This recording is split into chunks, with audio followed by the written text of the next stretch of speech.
আজকে আমি খাড়কলের পাতা আর ডাঁটা রান্না করব জঙ্গল থেকে তুলে। এই দেখো, এটা হলো উলের ডাঁটা, সেইগুলাই আজকে আমি তোমাকে দেখাবো। এটা হলো উলের ডাঁটা, এটা আজকে রান্না করব না, এটা অন্য দিন রান্না করব। এই দেখো, এইটা হলো খাড়কলের পাতা, এই পাতাগুলোকে তুলে রান্না করব এবং এই ডাঁটাগুলো দেখছো, এই যে ডাঁটা, এই ডাঁটাটাও রান্না করব। এই দেখো, আছে অনেক ছোট ছোট, কেটে তুলেছি। এটাই আজকে আমি তোমাদের সঙ্গে শেয়ার করব।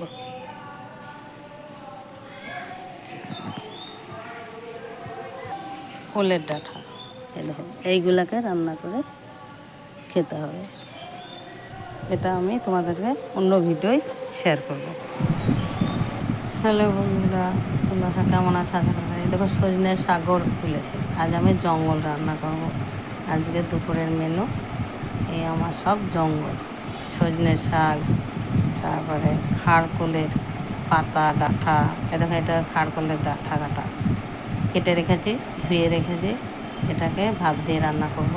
এ দেখো, এটা মসুরি ডালের বড়া ভাজা, মসুরির ডালের বড়া ভাজা, মসুরির ডাল করব।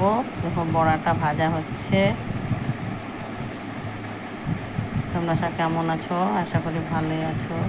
আমার এই ছোট্ট মিনি ব্লকে তোমাদের সঙ্গে এই খাড়কলের পাতা ডাঁটা রান্না করা শেয়ার করবো। দেখো, আমার ভাত রান্না করা হয়ে গেছে, এখন তরকারিগুলো করব। আজকে দুপুরের মেনু ভাত রান্না করেছি। এখন এই দেখো, মসুরির ডাল রান্না করা হয়ে গেছে।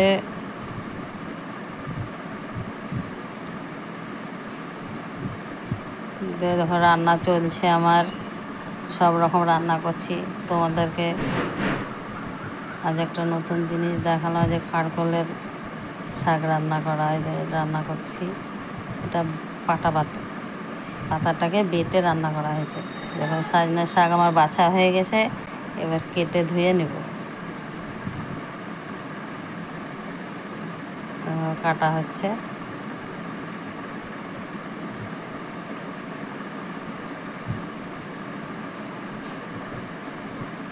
আমার এই ছোট্ট মিনি ব্লগ তোমাদের যদি ভালো লাগে, অবশ্যই লাইক, কমেন্ট, শেয়ার করতে পারো।